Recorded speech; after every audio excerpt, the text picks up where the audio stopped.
3¾ minutes. Injury time.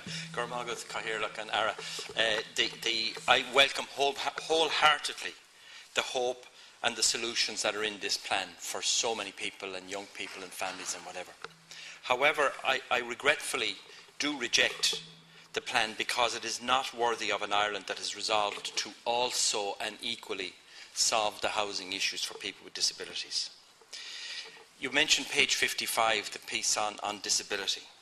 There's no stats in there on the current unmet need to drive the rationale for strong action. There's no ambition in that piece, and there's no targets in it. There is language about structures and processes and strategies and implementation frameworks, all of that stuff, but there isn't actually any real meat in that piece, and that is a real issue. Last week you mentioned, and I welcomed, and we had a very good debate here in the House last week, you mentioned Article 19A of the UNCRPD in particular, and the government's commitment to ratify that.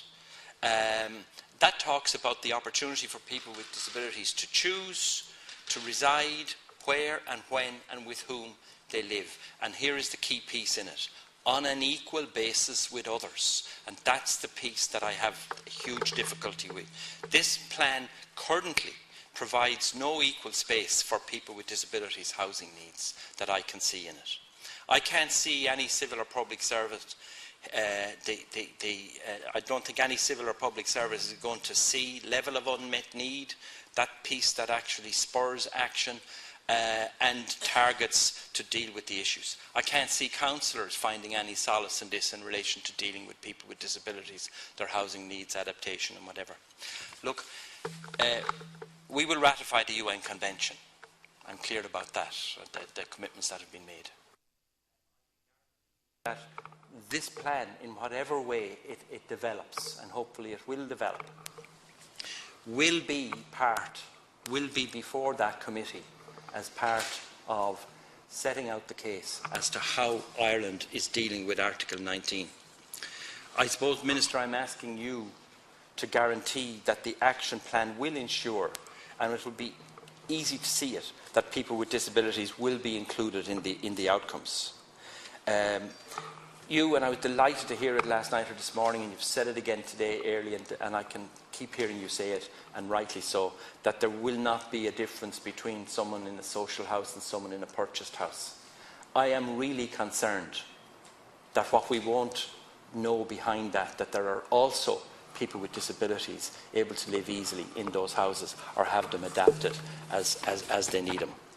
So, Minister, what I'm saying is to please recognise the outstanding need, acknowledge and act on that in relation to the equal disability housing crisis. The very final point I want to make is around this.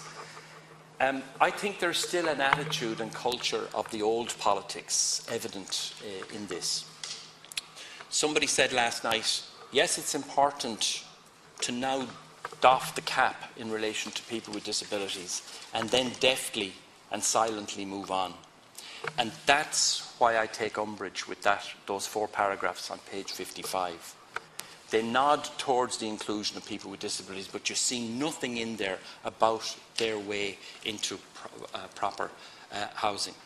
I think the government on this occasion and the department did not distinguish between a backward wave at people with disabilities as they moved on to deal with the bigger issue.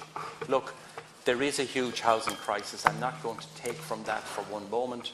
It's great that we're going to get on and tackle it, and I'm really saying that has to be done equally with people with disabilities included in it. Thank you, Minister. Thank you, Senator Dolan.